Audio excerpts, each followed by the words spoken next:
ইয়াৰ পৰা আমি গাই দিব পাৰোঁ ন ইয়াৰ পৰা আমি গাই দিব লাগিব ইয়াৰ পৰা আমি গাব পাৰোঁ ন সংস্কৃতি ইয়াৰ পৰা আমি গাব পাৰোঁ নেকি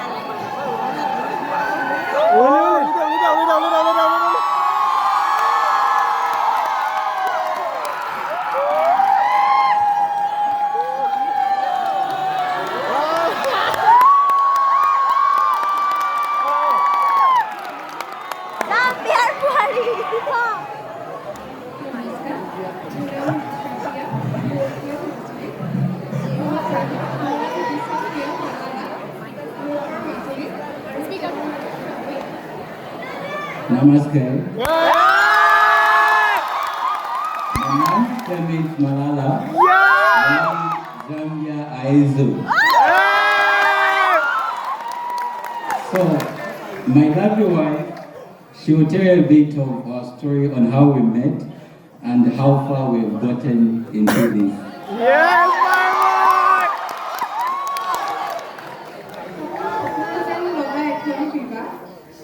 প্ৰথম ডিব্ৰুগড় বিশ্ববিদ্যালয়ে দিয়া আটাইতকৈ সুন্দৰ উপহাৰ ইকনমিক্স ডিপাৰ্টমেণ্টত আমি দুয়ো এডমিশ্যন লগোৱা হৈছিলোঁ আমাৰ ইণ্টাৰনেশ্যনেল ষ্টুডেণ্টখিনিয়ে এডমিশ্যন পাছত হয় প্ৰথমতে মই লৈ ল'লোঁ তাৰপাছত দেখিলোঁ এদিন তেখেত আমাৰ ডিপাৰ্টমেণ্টৰ সন্মুখত ঘূৰি ফুৰিছিলে এডমিশ্যন ল'বলৈ হয় দিনা তেওঁ খুব নাৰ্ভাছ আছিলে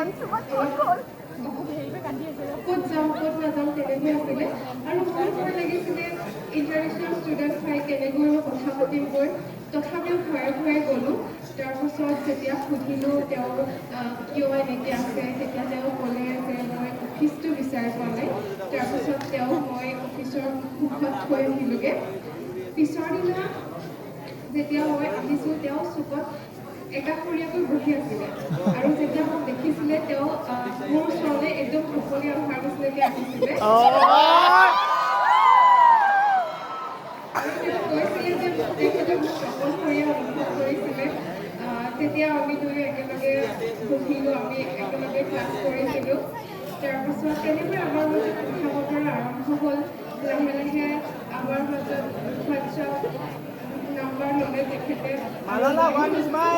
তাৰপাছত তেখেতে নিজৰ সংস্কৃতিৰ কথা ক'লে নিজৰ ক'ত ক'ত ফুৰিছে কোন কোন দেশত গৈছে সেই সকলোখিনি কথা ক'লে ময়ো আমাৰ অসমৰ কথা ক'লোঁ অসমৰ খাদ্য সাজপাৰ আমাৰ নিজে খাদ্য বনাই আনি ভাত পিঠা এনেকৈ বনাই আনি তেখেতক খুৱাইছিলোঁ সম্পৰ্কখিনি আগবাঢ়িলে আৰু 4 বছৰ অতিক্ৰম কৰিলোঁ আৰু 4 বছৰৰ পাছত আজি আমাৰ এই সপোন যেন লগা এটা মিঠা কাহিনীয়ে সফল স্বীকৃতি লাভ কৰিলে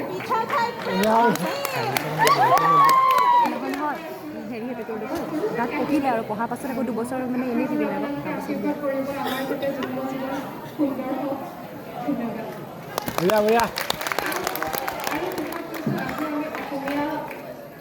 অসমীয়া সংস্কৃতিত আমাৰ বিয়াখন ইয়াতে আমি উদযাপন কৰিলোঁ তাৰপাছত কালিলৈ আমি জাম্বিয়ালৈ যাম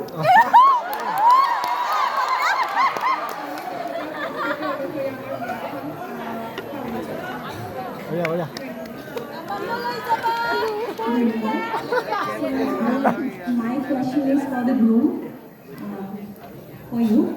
Okay. So, can you tell one difference between your country in the rituals of marriage between your country and Assam? So, I think the best answer I can say is that one thing that is very much interesting is that Zambia and India, we share almost the same rituals in terms of marriage. And this is what has even drawn my attention to get my lovely wife because it will be very easy for her to feel at home even if she goes with me in Zambia. Thank you. আৰু এতিয়া মোৰ কইনাজনীলৈ এটা প্ৰশ্ন অসমীয়া ভাষা কিমান শিকালা এনে অসমীয়া ভাষা কিমান শিকালা হয় বেছিকৈ নিশিকাবা তোমাৰে দিগদাৰ আছে কিন্তু। আমাৰ অসমীয়া সমাজত এটা আছে, আমি পটককৈ কিবা এটা ভাষা যদি জানিবলগীয়া হয় প্ৰথম কথাত আমি বেয়া কথাকেইটা শিকাই লওঁ। হয়নে বাৰু? কেতিয়াবা তুমি শিকাইছানে? নহয়, আমি আচলতে যিকেইটা আমি হতশ্ৰীত যোৱা, জহনীত যোৱা, এনেকুৱা কথাখিনি আমি শিকাই লওঁ। এনেকুৱা ধৰণে শিকাই খং চং উঠিলে কি কৰা তুমি? মাজতে শিকাবগে আৰু নিশিকালে কিন্তু অসমীয়া সমাজখনে কিন্তু হেৰি জহনীত যাব। ধন্যবাদ। খুব ধুনীয়াকৈ আচলতে তোমালোকৰ এইটো হৈছে ব্লেক এণ্ড হোৱাইট।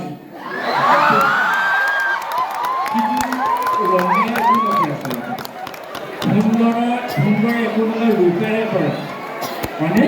এতিয়া ৰূপক তুমি স্বীকৃতি দিলা, এটা ৰূপক স্বীকৃতি দিলা, গুণক স্বীকৃতি দিলা। এই স্বীকৃতিটোৱে আচলতে তোমাৰ তুলি ধৰা, আনি পেলাই নিজৰ হৃদয় স্থান দিলা, অৰ্ধ অংগিনী হ'লা, আৰু গোটেই জীৱনটো তুমি জাম্বিয়াতে থাকিম বুলি ভাবিছা। আৰু এই জাম্বিয়া যাত্ৰা যাতে শুভ হয়, জিম্বাবুৱেৰ লগত ভাৰতৰ সুসম্পৰ্ক যাতে, আৰু এই চাউথ এছিয়াৰ যিখিনি আমাৰ আচলতে আফ্ৰিকান কাণ্ট্ৰিখিনিৰ লগত তোমাৰ দৰে যাতে সুসম্পৰ্ক স্থাপন হয়, আমি তাকে কামনা কৰিছোঁ। আমাৰ বিয়াৰ ৰীতি নীতিবোৰ যাতে তাত দেখুৱাবগৈ পাৰা, তাকে কামনা কৰিছোঁ।